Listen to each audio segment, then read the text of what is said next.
नमस्कार दोस्तों। हमेशा की तरह आज की शुरुआत मैं आप लोगों को भाषण नहीं दूंगा, बल्कि डायरेक्टली खौफनाक कहानी की शुरुआत करूंगा, क्योंकि आज की कहानी जितनी ज़्यादा डरावनी है उतनी ही ज़्यादा रोमांचक है। गारंटी बता रहा हूँ, कहानी के अंत तक बने रहिए। जितना ज़्यादा डर लगेगा ना, उतना ही ज़्यादा आज एंटरटेनमेंट भी मिलने वाला है। ये घटना घटी बाजार घाट नाम के गांव में।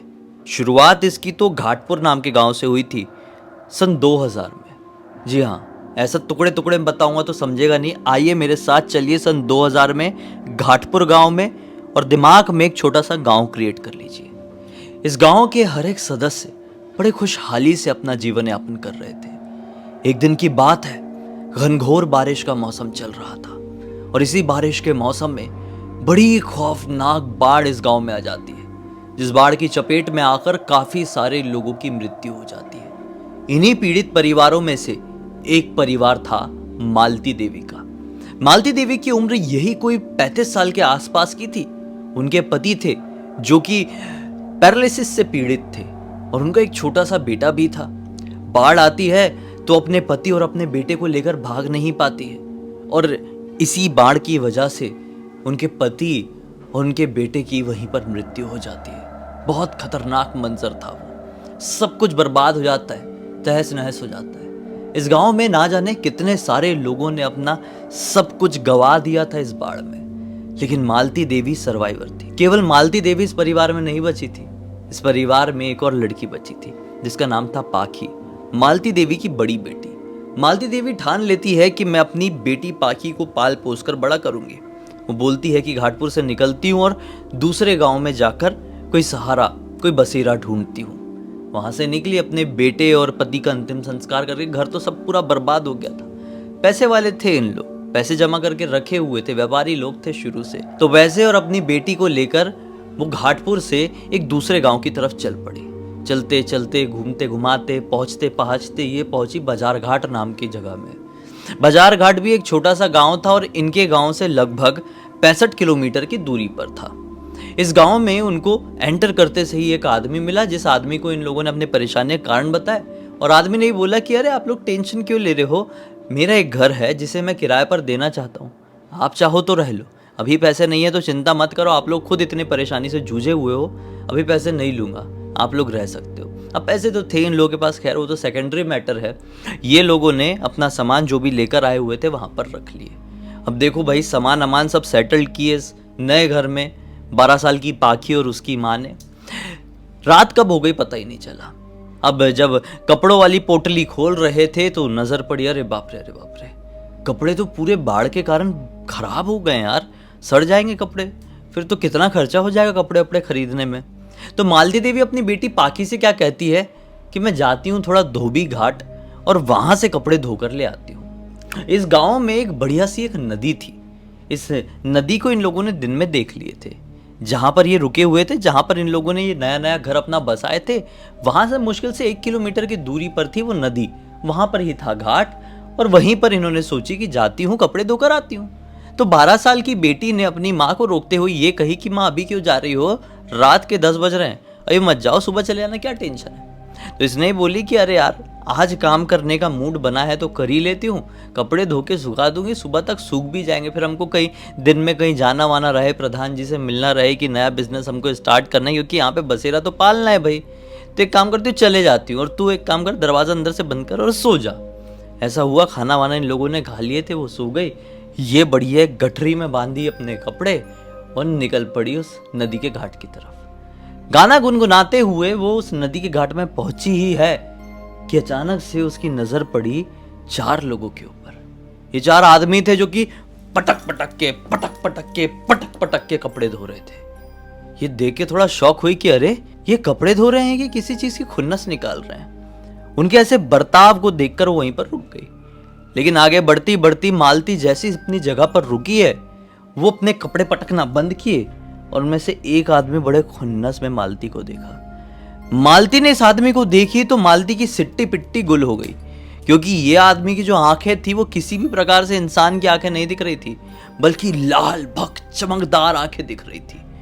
अचानक से वो देख के बोलता है, ये देखो राजकुमारी लीला आ गई है, इसको कोई मत छोड़ना। वो बाकी के जो 3 लोग थे वो भी अपने कपड़े फेंके और इसके तरफ दौड़ पड़े। इसको कुछ समझ में नहीं आया। अरे मैं राजकुमारी लीला नहीं हूं, मैं तो मालती देवी हूं, दूसरे गांव से आई हुई हूं। और ये भी भागी, बचाओ बचाओ बचाओ, मुझे छोड़ दो, मुझे छोड़ दो चिल्लाते हुए। बहुत तेज भागी, ये भी पीछे भाग रहे, ये भी भाग रही, वो भी भाग रहे, पता नहीं कितनी देर तक भागा भुगाई हुई और ये अपने घर पर पहुंच गई। धड़ धड़ धड़ धड़ धड़ धड़ करके दरवाजा खटखटाई और बेटी ने तुरंत दरवाजा खोली तो बोली, माँ क्या हो गया, इतना ज्यादा क्यों डरी हुई हो? तो मालती ने बोली, सवाल मत कर, तुरंत रजाई या कंबल उड़ के सो जा, आंख मत खोलना, चाहे कोई भी दरवाजा खटखटाए, अब दरवाजा नहीं खोलना है सुबह होने से पहले। अपनी बेटी को कुछ नहीं बताई, लेकिन रात भर सोचती रही कि यार वो क्या था, वो 4 लोग इतने डरावने, इतने हट्टे कट्टे, ऐसी लाल लाल चमकने वाली आंख लेकर ऐसा क्या हरकत कर रहे थे? वो इंसान थे भी या थे नहीं? अभी बज रहे थे रात के 12 और रात के 12 से लेकर रात के 3 बजे तक यही सोचती रही और हल्की सी नींद आई 3 बजे के आसपास। लेकिन जैसे ही हल्की सी नींद आई कि अचानक से मालती को कुछ ठाक ठाक ठाक करने की आवाज सुनाई दी। मालती की नींद खुली तो पाई कि बेटी पाखी यहाँ पर नहीं सो रही है और बाहर से कुछ पटकने की आवाज सुनाई दे रही है। ये सोची कि बेटी उठ के बाहर गई हुई है कि क्या पटक रही है, जाके देख के आती हूँ। तो ये बेटी को देखने के लिए बाहर निकली है तो क्या पाती है कि बेटी माँ की एक साड़ी पकड़ी हुई है और पूरी ताकत से ठाक ठाक ठाक। माँ देखकर बड़ी परेशान हो गई कि ऐसी क्यों हरकत कर रही है, इतनी रात का कपड़ा क्यों धो रही है। बेटी के पास गई, बेटी इतने बजे कपड़े क्यों धो रही है, चल सोने। वो खुन्नस में अपनी माँ को देखी और माँ फिर से इसकी आंखें देखकर उतना ही ज्यादा डर गई जितना वो उन आदमियों को देखकर डरी थी, क्योंकि इस बेटी की भी आंखें उसी प्रकार से लाल लाल लाल लाल चमक रही थी और चेहरे में पूरा खून सवार हो। गुस्से में बोलती है, मुझे कपड़े धोने से मत रोकना वरना कपड़ों की जगह तुझे ही पटक पटक के धो दूंगी। मां हक्की बक्की रह गई, काटो तो खून नहीं कि मेरी बेटी मुझसे क्या कह रही है। और वो फिर से पटकना शुरू कर दी, पटकी पटकी, बहुत जोर जोर से पटकी और उसने अपना सेंस खो दी और वहीं पर बेहोश होकर गिर पड़ी। माँ घबरा गई, जैसे तैसे करके उठा के कमरे में लेके आई है। वो शायद सो गई थी, पता नहीं उसके साथ क्या हुआ था, लेकिन पड़ गई वो। अब उसके सिर में हाथ फेर रही है, कभी पानी डाल रही है, कोशिश में लगी हुई कि मेरी बेटी उठ जाए, मेरी बेटी उठ जाए। फिर सुबह 7 बजे के आसपास बेटी बिल्कुल नॉर्मली उठती और बेटी को कुछ भी याद नहीं था कि क्या की थी मैंने पिछली रात को। अंदर ही अंदर मालती सोच रही थी कि ये क्या चल रहा है यहाँ पे। मैं प्रधान साहब के घर तो जाने वाली हूँ, नया व्यापार स्टार्ट करना है मुझे, उस चक्कर में प्रधान साहब के घर पे तो जाने वाली हूँ, उनसे बात करती हूँ मेरे साथ जो कुछ भी हुआ है पिछली रात को। वो प्रधान साहब के घर पे जाती है और मिलते से ही कहती है कि मैं नई नई आई हुई हूँ, हमारे गांव में ऐसा ऐसा हो गया है, मेरी पति और बेटे की मृत्यु हो गई है, अब मैं आपके गांव में रहकर एक नया साड़ी का बिजनेस स्टार्ट करना चाहती हूँ, एक दुकान खोलना चाहती हूँ। तो प्रधान साहब खुश हो जाते हैं, बोलते हैं हाँ बिल्कुल बिल्कुल, आपको किसी भी चीज़ की ज़रूरत होगी तो मुझे बताना, ज़मीन हो दुकान हो मैं आपको सब कम किराए पे दिला दूंगा, आप टेंशन मत लो, मुझे अपना भाई समझ के रखो। ये बोलती है कि अच्छा ठीक है प्रधान साहब, एक और मेरे मन में बड़ी अजीब चीज़ आई, पिछली रात को मेरे साथ ऐसा ऐसा हो गया। तो प्रधान साहब क्या बोलते हैं कि नहीं नहीं नहीं नहीं नहीं नहीं, ये आपका कोई वहम है, ये आप ऐसा मतलब ऐसा नहीं कह सकती, ऐसा हमारे गांव में कुछ है ही नहीं, हमारे गांव में सब कुछ नॉर्मल है। प्रधान साहब के बात करने के और जवाब देने के तरीके से मालती को ऐसा लगा कि प्रधान साहब कुछ तो छुपा रहे हैं। ये हुआ करी और वहां से निकल गई। हालांकि वो रात गई थी, बात गई थी, लेकिन कहीं ना कहीं जहन में वो चीज़ थी कि मेरी बेटी के साथ ऐसा क्यों हुआ और वो घाट में मैं कपड़े लेके गई थी तो ऐसा क्यों हुआ। यहाँ पर प्रधान साहब ने उसको किराए की एक सस्ते किराए में बढ़िया सी दुकान दिला दिए थे और ये अपनी साड़ी की दुकान खोल ली थी। अच्छी चल रही थी, सब कुछ अच्छा चल रहा था भाई, बिजनेस सब सेटल हो गई थी, लाइफ बहुत अच्छी सी हो गई। 3 महीने बीत गए, दुकान में भी सब सेट था कि एक शाम को ये अपनी दुकान बंद करने ही वाली थी कि इनकी नजर पड़ती है 2 चूहे के ऊपर। 2 चूहे जो कि इनके दुकान के अंदर घुस गए हैं। अब ये चूहे हैं और साड़ी की दुकान, तो चूहे तो रात भर में साड़ी को कुतर कुतर के बर्बाद करके रख देंगे। हम सोचे कि नहीं नहीं नहीं नहीं नहीं, अभी दुकान बंद नहीं करूंगी, रुको, ये पहले चूहे भगाना पड़ेगा। बेटी तो घर पे ही थी, ये अकेली दुकान में बैठती थी, तो इन्होंने वापस से दुकान खोली और चूहों को भगाने में लग गई। इसमें बहुत टाइम चले गया, अरे बाप रे, 3-3.5 घंटे चले गए। अब रात के तकरीबन 10:30 या 11 बज गए थे। अब जब निकले चूहे, मतलब इन्होंने पिंजरे में बंद करके निकाली तो बड़ी तसल्ली मिली कि चलो यार अच्छा हो गया निकल गए हैं, थोड़ा आगे ले जाके छोड़ दी। छोड़ने के बाद समझ में, अरे यार मैंने क्यों छोड़ी, ये तो फिर अंदर आ सकते हैं। इन चूहों को मेरी दुकान का एड्रेस पता चल गया है, ऐसे में तो रात भर में घुस के सब कुछ बर्बाद कर देंगे। एक काम करती हूँ, जितनी मेरी महंगी साड़ियाँ हैं ना उनको मैं पोटली में बांधती हूँ और घर पे लेके जाती हूँ। सस्ती साड़ी को एक हाथ कुतर भी दिए तो चलो मैं झेल लूंगी, लेकिन महंगी साड़ी को कुतरेंगे तो लफड़ा हो जाएगा। तो उन्होंने एक पोटली बनाई, उसमें अपनी महंगी महंगी वाली साड़ी भरी और पोटली को टांग के दुकान बंद करके घर की तरफ बढ़ चली।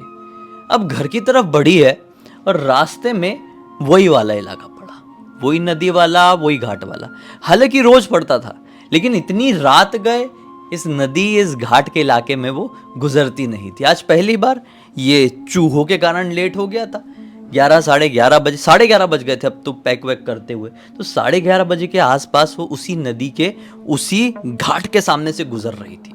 वो फिर से उस घाट के पास पहुंची तो उन्हें आवाज आई ठाक ठाक ठाक पटकने की। ये वो आवाज सुनकर भी खुद को रोक नहीं पाई, ना चाहकर भी खुद को रोक नहीं पाई भाई, और वो उस आवाज की तरफ खींची चली गई।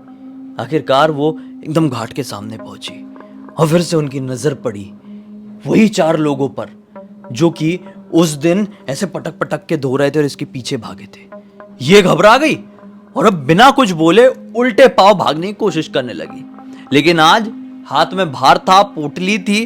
अब जब वो भाग रही थी तो पीछे से वो चिल्ला चिल्ला के आ रहे थे, राजकुमारी आ गई, पकड़ो, छोड़ना मत, राजकुमारी है ये, लीला है, लीला को मत छोड़ना, खत्म करके रख देना। भागते भागते आए और इसको जकड़ लिए, बाल पकड़ के पटके नीचे। कोई लात से मार रहा है तो कोई हाथ तोड़ रहा है तो कोई बाल तोड़ने की कोशिश कर रहा है। मतलब हावी हो गए बड़े खतरनाक तरीके से। ये चिल्ला रही है बचाओ बचाओ बचाओ, मुझे छोड़ दो, तुम लोग कौन हो। ये इंसान थे नहीं, अब तक तो आपको समझ में आ गया होगा। वो बहुत चिल्ला रही बचाओ बचाओ बचाओ। किस्मत से एक भला आदमी कहीं से गुजर रहा होगा, उसने सुन लिया, फटाक से यहाँ पे पहुंच गया। हनुमान जी की मूर्ति उसके पास थी। किस्मत से हनुमान जी की मूर्ति से इन लोगों को मतलब ऐसा डराया है, वो ऐसा भागे है ना, ऐसा भागे कि पानी में जंप मार के कहां गायब हुए कुछ पता नहीं चला। अब वो आदमी ने तुरंत ही इसको उठाया और पहले सेफ प्लेस में लेके गया। इसने भी अपनी पोटरी वोटरी पकड़ के रखी, तरफ पूछी कि ऐसा मेरे साथ क्यों हुआ और वो 4 लोग कौन थे, हनुमान जी की मूर्ति को देखकर ऐसा क्यों भाग गए, बड़े डरावने थे, उनकी आंखें क्यों चमक रही थी और मुझे राजकुमारी लीला क्यों कह रहे थे। अब आदमी ने बोला 1 मिनट, मैं सब समझाता हूँ, आपको सब समझना है तो एक 100 साल पहले का इस गांव का किस्सा जानना होगा। बोलती है 100 साल पहले क्या हुआ था इस गांव में, बताइए। वो आदमी बताता है ये गांव आज से 100 साल पहले राजा महेंद्र प्रताप सिंह का हुआ करता था। महेंद्र प्रताप सिंह की बहुत ही खूबसूरत बेटी थी जिसका नाम था राजकुमारी लीला। राजकुमारी लीला को घूमने फिरने का बहुत शौक था।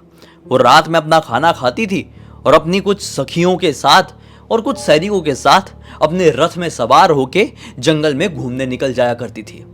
ऐसे ही एक रात वो जंगल में घूमने के लिए आई थी और उसे प्यास लग गई। गर्मी का मौसम था तो उसने बोली मैं कंट्रोल नहीं करूंगी इतनी देर तक। वो उतरी और सामने ही ये वाली नदी थी।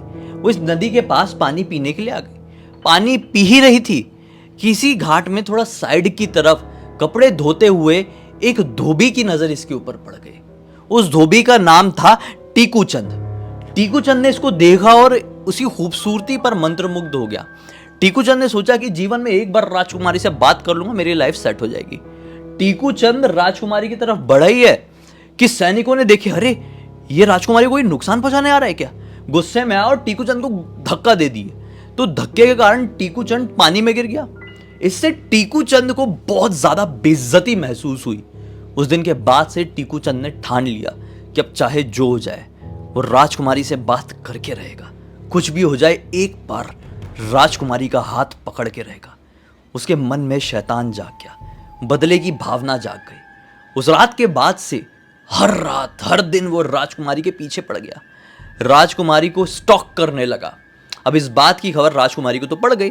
राजकुमारी भी डरने लगी, उसके चक्कर में बाहर नहीं निकल पा रही थी घूमने के लिए। यार राजा साहब से उसने सारी बात बता दी। राजा साहब आ गए खुन्नस में।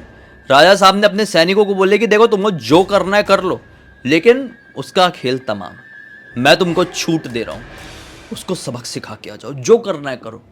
सैनिक भी खुन्नस खाए बैठे हुए थे कि हमारी राजकुमारी के ऊपर नजर डालेगा हैं।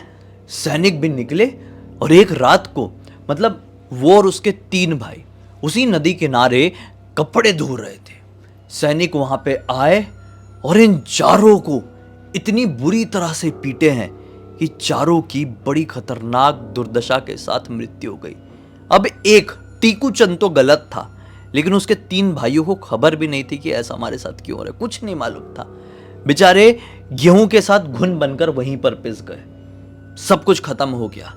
राजा को ऐसा लगा कि खत्म हो गया, लेकिन एक्चुअल में ये तो शुरुआत थी इस गांव की बर्बादी की। उस दिन के बाद से जो कोई भी लड़की या औरत इस नदी किनारे से हाथ में कपड़ों की पोटली लेकर गुजरती तो उनकी आत्मा यही सोचती कि यही राजकुमारी लीला है, और उसको मारने के लिए उसके पीछे भागने लगती।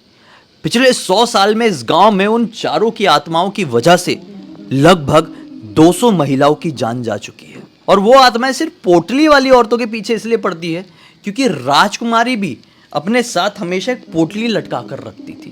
अब उसका रीजन क्या था, क्यों था, वो राजकुमारी ही जाने, भगवान जाने। लेकिन जो कोई भी पोटली लटकाकर यहां से अब गुजरती है तो सिर्फ और सिर्फ आत्माओं को ऐसा लगता है कि वो राजकुमारी लीला ही है, इसलिए उसका खेल तमाम करने के लिए आ जाती है। अब तुम भी 2 बार ऐसी गुजरी और तुम्हारे पीछे भी वो इसलिए पड़े। खैर, अब हो गया सो हो गया। रात बेरात इस रास्ते से मत गुजरना, और खासकर हाथ में पोटली हो तो कतई मत गुजरना, नहीं तो वो आत्माएं तुम्हें पक्का राजकुमारी लीला समझेंगी और तुम्हारा खेल तमाम कर देगी। वो भी बड़ी भागते भागते फिर घर को पहुंची। उस आदमी का बड़ा शुक्रिया अदा करी। एक दिन खाने पे बुलाई कि आप खाने पे आना, आपने जान बचाए हैं। अब इस बात को तो 23 साल बीत चुके हैं, बहुत कुछ चेंज हो गया है, गांव का हुलिया फुलिया सब चेंज हो गया है। और इस पूरी पूरी घटना की जानकारी किसी और ने नहीं बल्कि पाखी, जी हाँ, मालती देवी की बेटी ने मुझे इंस्टाग्राम पर लिख कर भेजी।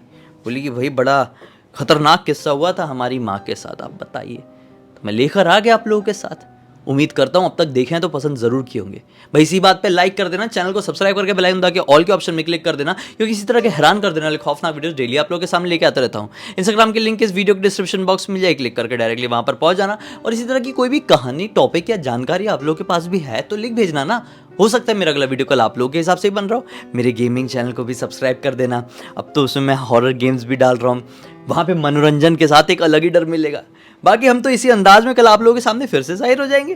तब तक के लिए बहुत बहुत धन्यवाद। आप लोगों का दिन शुभ हो।